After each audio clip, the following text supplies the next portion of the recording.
Third Servile War is framed as having two opposing protagonists. Crassus, the rich and ruthless praetor, versus Spartacus, the Thracian rebel gladiator. They were not the only characters in this drama, however. One little discussed aspect of this conflict is Spartacus's fellow gladiators turned generals. Each of these men commanded thousands of liberated enslaved peoples, and possibly others dissatisfied with the Roman Republic.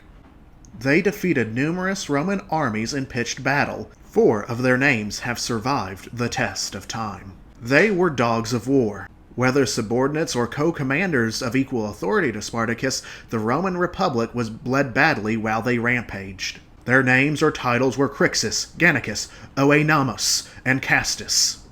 We shall go over their limited biographies, deeds, and tragic fates. Welcome to this episode of Historical Detour. Be sure to like, comment, and subscribe. Consider pledging to my Patreon. Precise biographical details of these 4 men is extremely limited. Our primary sources for the revolt, while mentioning these men at points, do not focus on them closely, albeit this is with the possible exception of Crixus. The motherlode of attention is given to Spartacus, the most prominent and possibly de facto leader of the revolt. Yet even he has sparsely little information outside his last years as a gladiator and rebel leader. We can possibly glean some insight from their names and recorded or theorized ethnicities. Despite their stated names, all but possibly Crixus were given Latin or Latinized monikers by the Romans. This was a common practice with Rome's servile classes by their enslavers. This would be especially true if these men were foreign prisoners of war, or were children of conquered peoples. Crixus's name, Gallic in origin, meant curly-headed. Gannicus possessed a Latinized name, possibly a reference to a family, tribe, or location. Gannicus's ethnicity could have been Celtic, Gaulish, and even one 19th century German historian theorized him to be Germanic. Castus was a claimed Gaul despite his Latin name. In English, it roughly translates to either pure or spotless. Finally, the Gaul Oenamus's name had possible origins from a mythological Greek king that could also translate as wine man or lover of wine. It was either meant to be a mythic allusion or Oenamus had a severe drinking problem. Historians Barry Strauss and George Long have speculated that Spartacus's fellow leaders and fighters were of the annihilated enslaved Cimbri tribe of northern Europe. What kind of gladiators they were before their rebellion is not known.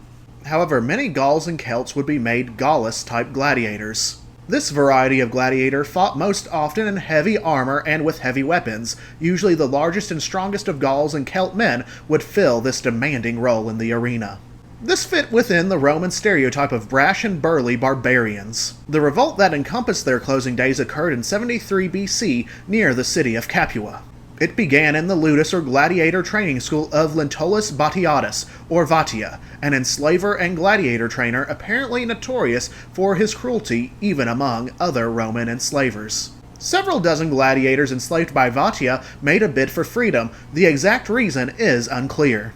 Armed with little more than knives from the kitchens, the small band of around 70 managed to intercept a baggage train of proper weapons meant for the arena. Once they found a defendable and secure camping position, the gladiators gathered in conference to formally designate leaders of this warband. Spartacus the Thracian was the most famous, but chosen to lead beside him were Crixus and Oenamus. Whether the two were equal triumvirs or subordinate lieutenants to Spartacus is unclear. They soon encountered a hastily drawn-up Roman militia pursuit. The 3 commanders led their men and defeated this armed posse in battle. This procured them even more weapons and supplies. Rebel raiding parties were soon dispatched to not only seize food and supplies, but also see who might join their fledgling army.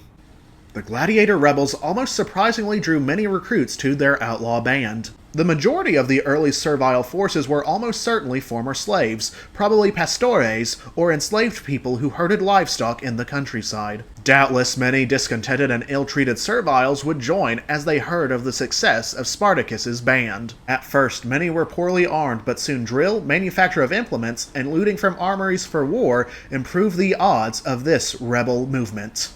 They soon became a threat the Roman Senate could not ignore. The rebels were soon against a rock and a hard place at Mount Vesuvius. Having retreated to the mountains, Spartacus, Crixus, and Oenamus with their forces soon found themselves besieged. Who exactly devised this plan worthy of Odysseus is unknown, but Spartacus and his army descended upon the enemy encampment by climbing down ropes of vine. They took the Romans by surprise in the rear and flanks, routing or capturing many. Of the 4 generals, Crixus and Oenamus are recorded as being a part of Spartacus's rebellion before Gannicus and Castus. However, it would be Oenamus who'd apparently perish first.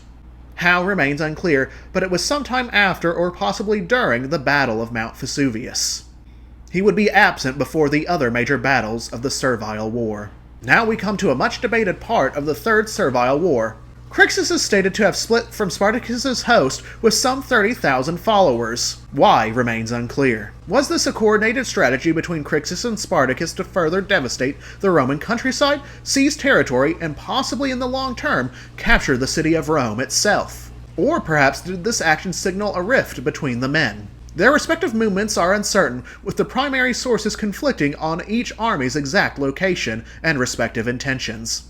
For some time, Crixus and his host pillaged throughout southern Italy. However, Crixus and his servile force would meet a legionary consular army under the command of Lucius Publicula in 72 BC. Near Mount Gargano, Publica's likely outnumbered force assumed a defensive position upon a hill. This allowed them to seize the high ground. Crixus and his brothers-in-arms made 3 dauntless assaults on the Romans. However, Crixus would perish alongside many of his followers in the fray. Even Roman writers respected this Gaul's martial might.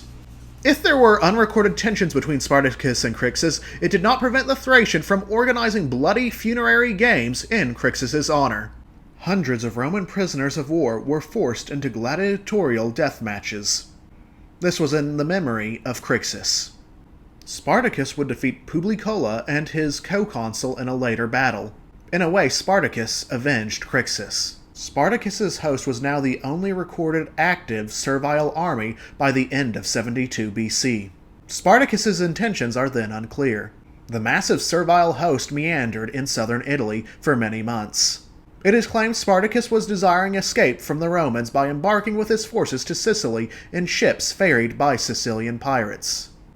However, the pirates evidently betrayed this agreement, taking the money and leaving the stranded Spartacus and servile warriors in the tow of Italy. In 71 BC, Marcus Crassus became the most prominent Roman commander against the rebels. Crassus commanded several legions. Few others desired this assignment. Despite some victories against Crassus's subordinates, Spartacus was reluctant to give open battle with the main Roman force under Crassus's personal command. After reportedly failing to achieve a negotiated surrender or truce with Crassus, Spartacus made a desperate gamble to break through the Roman lines and escape north from certain defeat. Now enter the Gladiator Generals Gannicus and Castus, who make their first recorded historical appearance. While Spartacus's main force managed to break away from Crassus, these two commanded a host as possibly as many as 10 to 12,000 Gauls and Germans. They had split from the Serviles under Spartacus's direct command. There are a number of conflicting narratives and theories as to the reason and timing of when Gannicus and Castus separated from Spartacus. One belief is that they were merely not able to escape the encirclement with Spartacus. Thusly, they made a desperate last stand. The second is that they were assigned as a sacrificial rearguard by Spartacus to ensure the survival of the larger band of Serviles. The third has Spartacus, Gannicus, and Castus with the rebels fleeing together, but Gannicus and Castus, being dissatisfied at Spartacus's leadership, then split from him. They may have attempted an aggressive counterattack against Crassus or merely wished to stay in the area to raid and plunder. Nonetheless, it appears that after initially gaining the edge over a small portion of Crassus's army, Gannicus, Castus, and their warriors became enveloped by Crassus's legions, making a doomed last stand. Gannicus and Castus were dead by battle's end. This is the last time any notable servile leaders besides Spartacus are directly mentioned by surviving primary sources. Spartacus and his army would meet their end at the Battle of the Salarius River later that year in 71 BC. The numbers of Spartacus's personal army had dwindled. He most likely no longer significantly outnumbered Crassus. Evidently, the compounding defeats and losses of the senior servile leadership irreparably harmed rebel morale. Significant desertions, it is claimed, began occurring during the northern retreat. It is very likely Spartacus made a pitched battle against Crassus to stem his hemorrhaging force. He undoubtedly hoped the dice of fortune would land in his favor in this win-or-die contest with Crassus. They did not. Despite personally leading a desperate charge to kill Crassus, Spartacus would perish, albeit his body was never recovered. Captured survivors were nailed on crosses throughout the Appian Way. In popular culture, the most well-known and consistently included gladiator general of Spartacus is Crixus. However, ironically, despite his name, few of the actors portraying him have curly hair. You had one job, casting department. Crixus most often is portrayed as Spartacus's effective right-hand man. Rarely is he shown as a truly equal leader to the Thracian. The recent popular Starz original series Spartacus included all 4 men as members of the cast. A correct detail shown is that only Crixus and Oenomus appeared in the first season as some of the first members of the rebellion. Their depictions, while getting the occasional scattered detail correct, added many more inaccuracies and embellishments. The Gladiator Generals historically are essentially blank slates, but even then, in many cases, the known details from the primary sources are ignored.